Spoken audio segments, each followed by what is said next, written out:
سلام على عباده الذين اصطفى اما بعد فاعوذ بالله من الشيطان الرجيم بسم الله الرحمن الرحيم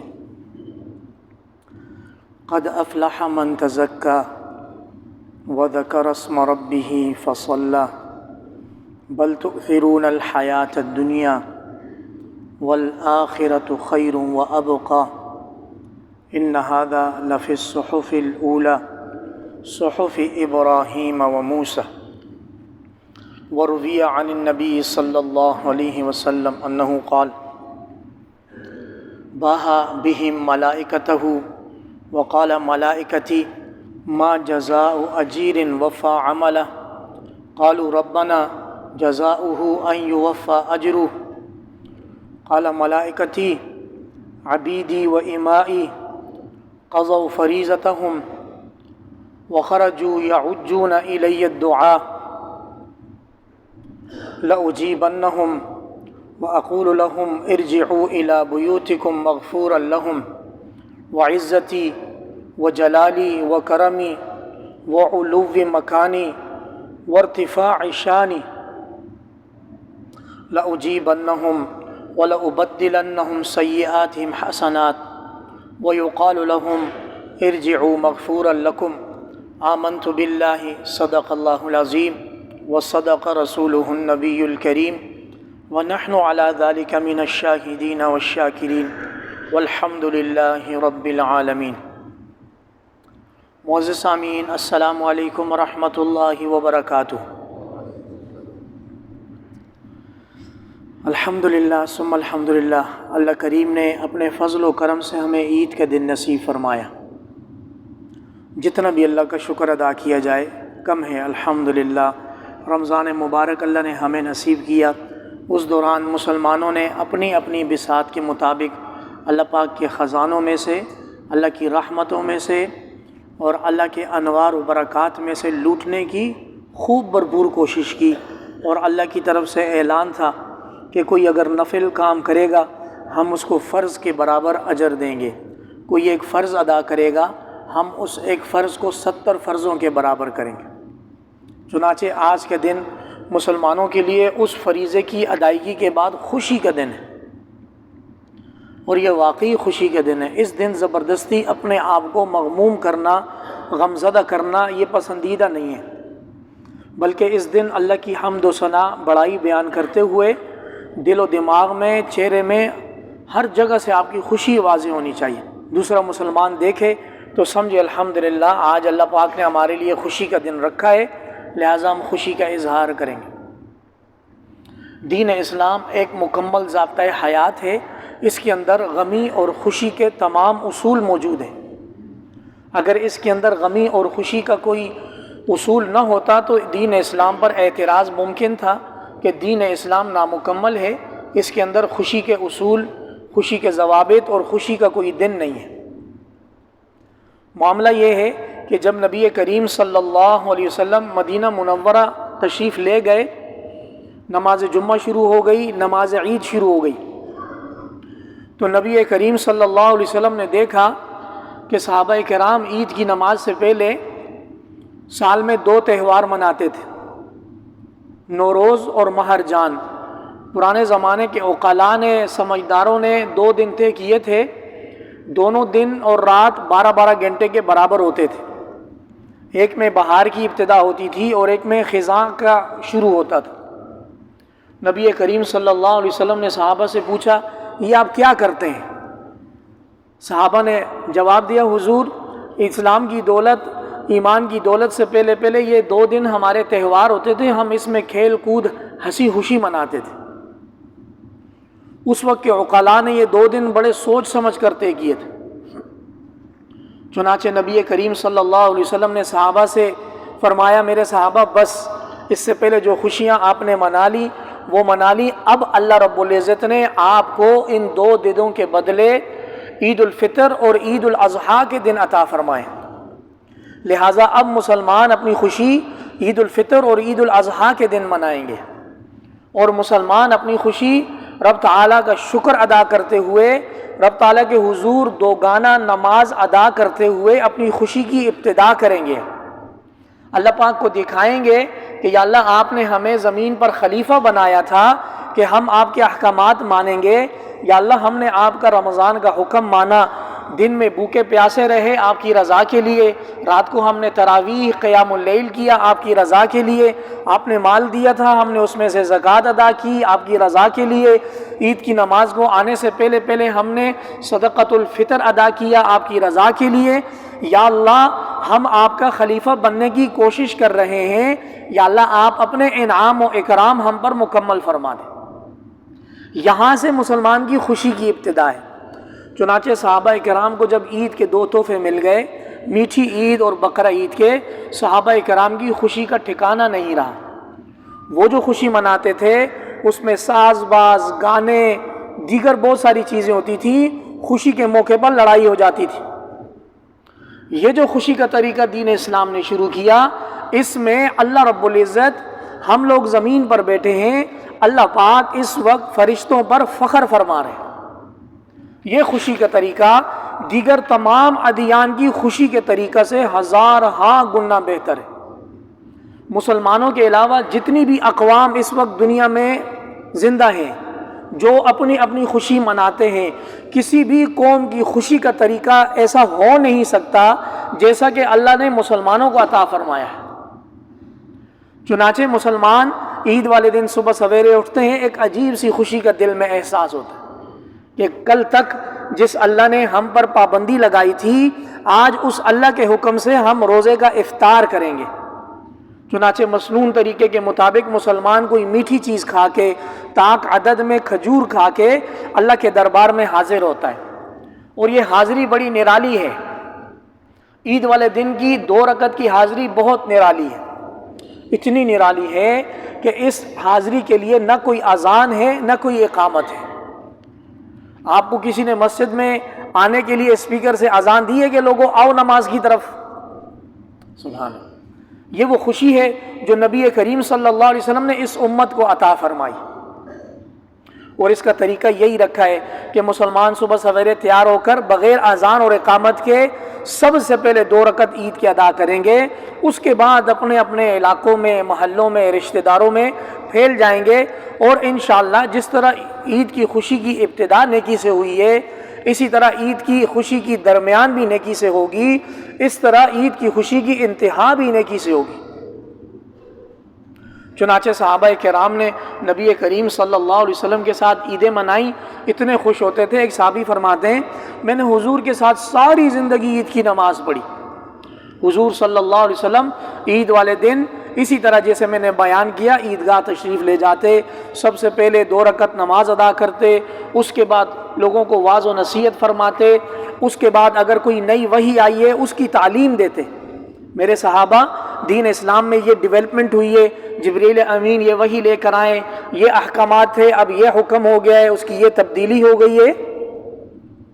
اس کے بعد عید والے دن ہی جس طرف جہاد کے لیے لشکر بھیجنا ہوتا تھا، صحابہ کرام حضور صحابہ کرام سے فرماتے ابو عبیدہ آپ اس طرف جائیں، عمر آپ اس طرف جائیں، علی کرار آپ اس طرف جائیں، اسامہ آپ اس طرف جائیں۔ عید والے دن مسلمانوں کے لشکر روانہ کر کے سارے احکامات پورے کر کے پھر نبی کریم صلی اللہ علیہ وسلم گھر واپس تشریف لے جاتے۔ چنانچہ مسلمانوں کو اللہ پاک نے دیگر تہواروں کی نسبت بہت ہی عمدہ، بہت نفیس، بہت ہی ماشاءاللہ جتنی تعریف کی جائے کم ہے، اتنے پیارے خوشی کے 2 دن عطا فرمائے۔ خوشی کے موقع پر مسلمانوں کو چاہیے کہ آپے سے ہرگز باہر نہ جائیں۔ یہاں 2 رکعت نماز ادا کی، خوشی کی ابتدا بڑے اچھے طریقے سے ہو گئی۔ اب جو نوجوان خون ہیں وہ دن بھر کسی بھی قسم کی غلط موومنٹ سے باز رہیں، چاہے وہ موٹر سائیکل چلانا ہو، چاہے وہ گاڑی چلانا ہو، چاہے گاڑی میں میوزک آن کرنا ہو، ہر قسم کی بد اخلاقی سے اپنے آپ کو محفوظ رکھیں۔ اللہ کریم اس وقت حضور کے ارشاد کے مطابق، حضور صلی اللہ علیہ وسلم کے ارشاد کے مطابق اللہ پاک فرماتے ہیں، کیا فرماتے ہیں؟ ملائکہ پر فخر فرماتے ہیں۔ ملائکہ نے کہا تھا یا اللہ آپ ایسی مخلوق پیدا کر رہے ہیں جو زمین پر فساد کرے گی، خون ریزی کرے گی۔ اب اللہ پاک فرماتے ہیں میرے وہ چنیدہ بندے جو اس وقت میرے دربار میں حاضر ہیں، بغیر اذان اور اقامت کے میرے لیے 2 رکعت نماز ادا کرنے کے لیے بالکل تیار ہیں، میرے ملائکہ ذرا بتانا اس مزدور کی کیا مزدوری ہے جو اپنا عمل پورا کر چکے۔ دیکھیں جب رمضان مبارک شروع ہو رہا تھا میں نے گزارش کی تھی وقت کسی کا انتظار نہیں کرے گا، یہ دریا کے فلو کی طرح چلتا جائے گا، جو روزہ رکھے گا اس کے اوپر بھی عید کا دن آئے گا، جو روزہ نہیں رکھے گا اس پر بھی عید کا دن آئے گا، لیکن عید مبارک اس کی ہوگی جو رمضان المبارک کے مہینے میں اللہ رب العزت کو راضی کرنے کی کوشش کرے گا۔ چنانچہ جو جان بوجھ کر غلطی کوتاہی کرے گا، سستی کرے گا، عید والے دن اس پر بھی گزرے گا، لیکن اس کا دل اندر سے ملامت کے سمندر کے ٹھانٹے مار رہا ہوگا، ہائے رے کاش آج میرے دوسرے بھائی نے بھی صاف کپڑے پہنے، میں نے بھی صاف کپڑے پہنے، کتنا ہی اچھا ہوتا کہ میں اللہ کے تمام احکامات کو مان کر آج عید کے لیے آتا۔ چنانچہ جو لوگ اللہ کی مان کر آج عید کے لیے آئے ہیں، اللہ پاک فرشتوں سے سب کچھ جاننے کے باوجود سوال کرتے ہیں۔ توجہ فرمائیں، وقت کم ہے، اللہ پاک سب کچھ جاننے کے باوجود فرشتوں سے سوال کرتے ہیں، میرے فرشتوں ذرا بتانا، اور یہ سوال اللہ پاک فخر کی کیفیت میں کرتے ہیں، میرے فرشتوں ذرا بتانا اس مزدور کی کیا مزدوری ہے جو اپنا کام مکمل کر چکے۔ فرشتے کہتے ہیں اے ہمارے رب اس مزدور کی اور کیا مزدوری ہوگی جو اپنا کام مکمل کر چکے کہ اس کو پوری پوری اجرت ادا کر دی جائے۔ اللہ پاک فرماتے ہیں میرے بندے اور بندیوں نے روزوں کے احکامات پورے کیے، روزے ایمان کی حالت میں نیکی کی نیت سے رکھے، رمضان کی راتوں میں تراویح قیام اللیل نیکی کی حالت میں کی، سب کچھ نیکی کے لیے کیا، اور آج یہ 2 رکعت نماز پڑھنے کے لیے میرے پاس آئے، میرے فرشتوں تم گواہ رہنا۔ اللہ رب العزت کی حدیث قدسی، میرے فرشتوں تم گواہ رہنا، میری عزت کی قسم، میرے جلال کی قسم، میرے کرم کی قسم، میرے اونچے مقام کی قسم، میری بلند شان کی قسم، 5 قسمیں اللہ رب العزت میرے اور آپ کی خاطر فرشتہ کی محفل میں کھاتے ہیں۔ وعزتی وجلالی وکرمی وعلوی وارتفاع مکانی، اے مسلمان آج کا دن اللہ پاک نے تجھے خوشی کے لیے عطا فرمایا ہے، آج عرش پر خوشی کا سما ہے۔ دوبارہ سماعت فرمائے، اللہ پاک میرے اور آپ کی خاطر 5 قسمیں فرشتوں کی محفل میں کھاتے ہیں اٹھاتے ہیں۔ وعزتی، میرے جلال کی قسم، میری عزت کی قسم، میرے کرم کی قسم، میرے اونچے مقام کی قسم، میری بلند شان کی قسم، میں ان سب کی مغفرت کروں گا۔ اور پھر یہاں پر معاملہ ختم نہیں ہوا، بھی اللہ پاک کا رحمت کا دریا بہہ رہا ہے۔ اللہ پاک فرماتے ہیں میں ان سب کی مغفرت کروں گا اور میں ان کے برے اعمال کو نیکیوں میں تبدیل کروں گا، اور مجھے میری عزت کی قسم یہ آخرت کے بارے میں مجھ سے جو مانگیں گے میں ان کو عطا کروں گا،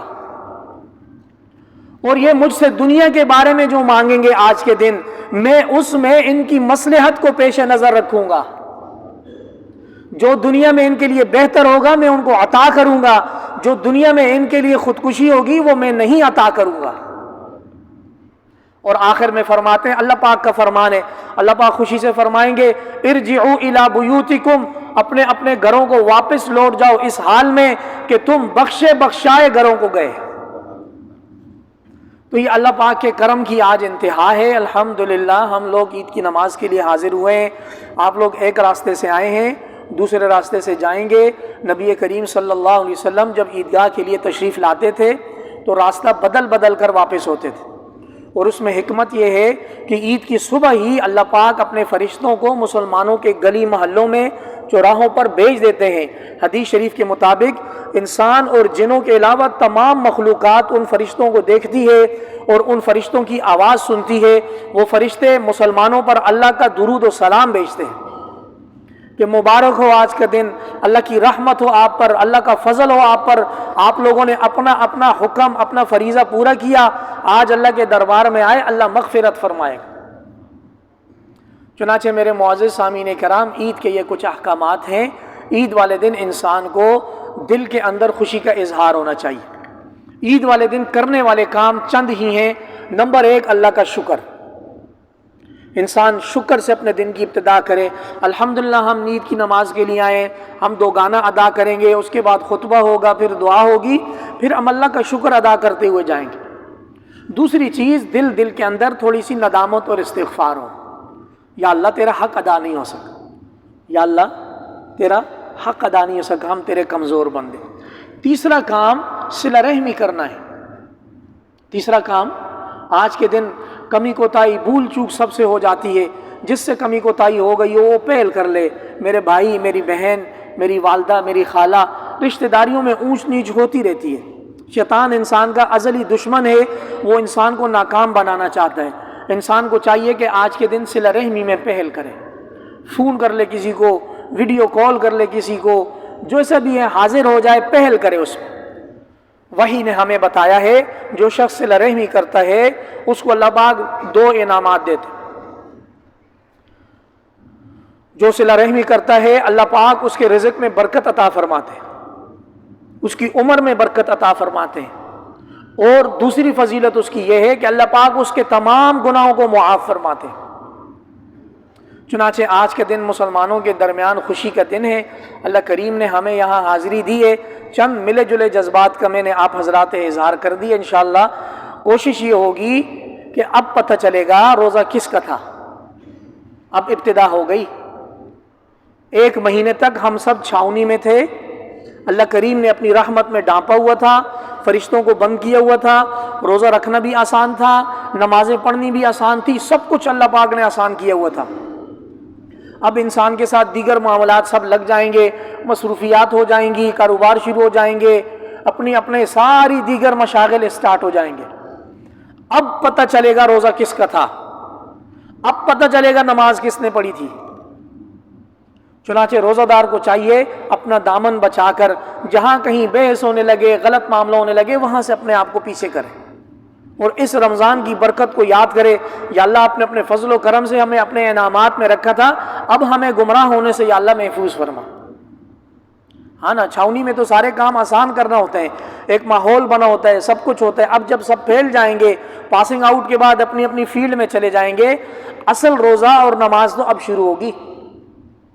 حضور صلی اللہ علیہ وسلم کا فرمان ہے، ایک رمضان دوسرے رمضان کے درمیان گناہوں کا کفارہ ہے۔ اب پتہ چلے گا کہ مسلمان اپنے گناہوں کا کفارے کا سامان کیسے بناتا۔ انشاءاللہ ثم انشاءاللہ اس کے بعد ہم نماز سے فارغ ہو کر کچھ دعا کا اہتمام کریں گے۔ دعا کے اہتمام کے بعد پھر انشاءاللہ ہم رخصت ہو جائیں گے۔ ٹائم کیا ہو رہا ہے؟ 25 منٹ اور۔ عید سے متعلق 2 احکامات ذہن میں خاص طور پر یاد رکھیں۔ ایک تو جن لوگوں نے صدقۃ الفطر عید کی نماز سے پہلے ادا کیا، انہوں نے اللہ کے ہاں بڑا مقام پایا۔ جو لوگ نہیں ادا کر سکے، فضیلت ان سے کھو گئی، لیکن واجب ان کے سر پر باقی رہے گا۔ فضیلت کھو گئی، واجب سر پر باقی رہے گا، لہٰذا جو لوگ نہیں ادا کر سکے وہ عید کی نماز کے بعد جلد از جلد مستحق تلاش کر کے اپنا صدقۃ الفطر ادا کریں۔ اور دوسری چیز شوال سے متعلق اللہ پاک کے ہاں اصول یہ ہے کہ ایک نیکی کا کم از کم 10 ملتا ہے۔ ایک نیکی کا کم از کم، من جاء بالحسنۃ فلہ 10 امثالھا، جو ہمارے دربار میں ایک نیکی لے کر آئے گا ہم کم از کم 1 کا 10 دیں گے۔ تو 30 روزے رکھے، 30 کو آپ ضرب دے دیں 10 کے ساتھ تو یہ 300 ہو گئے۔ حضور صلی اللہ علیہ وسلم سے مروی ہے، فرمایا شوال کے جو 6 روزے رکھے گا گویا اس نے سارا زمانہ روزے رکھے۔ محققین نے اس کی یہ وجہ بتائی ہے، 30 روزے ہو گئے رمضان کے، 6 روزے ہو گئے شوال کے، 6 کو بھی 10 سے ضرب دیں تو 60 یہ ہو گئے، 300 وہ اور 60 یہ۔ قمری اعتبار سے، چاند کے اعتبار سے اسلامی مہینے کے 360 دن ہوتے ہیں، گویا اس شخص نے پورا سال روزے رکھے۔ شوال کے روزے پے در پہ بھی رکھ سکتے ہیں، جدا جدا کر کے بھی رکھ سکتے ہیں۔ اللہ کریم یہ جو احکامات ہیں ان کو دل و جان سے سچا مان کر اللہ پاک عمل کرنے کی توفیق عطا فرما دے۔ عید کا پیغام خوشی کا پیغام ہے، عید کا پیغام شکر کا پیغام ہے، عید کا پیغام صلہ رحمی کا پیغام ہے، اور اپنے دین اسلام کو اللہ پاک کی سب سے بڑی نعمت سمجھنے کا پیغام ہے کہ یا اللہ آپ نے ہمارے دین میں خوشی کے لیے بھی ہدایات رکھی ہیں. ہمارا دین کوئی خشک دین نہیں ہے کہ جس کے اندر خوشی کا کوئی تصور ہی نہیں ہے. چنانچہ جس سے بھی آپ عید کے دن ملیں خوشی سے حشاشت بشاشت سے ملیں، عید مبارک کہیں، عید کی خوشیاں کہیں، اپنے آپ کو بھی خوش رکھیں، دوسروں کی بھی راحت رسانی کا سامان کریں. اللہ کریم ہم سب کی عبادات کو، ہماری محنتوں کو، ہماری سٹرگل کو اپنی بارگاہ میں قبول فرما دیں. صفیں درست فرما دیں. عید کی نماز کا طریقہ بیان کیا جا رہا ہے.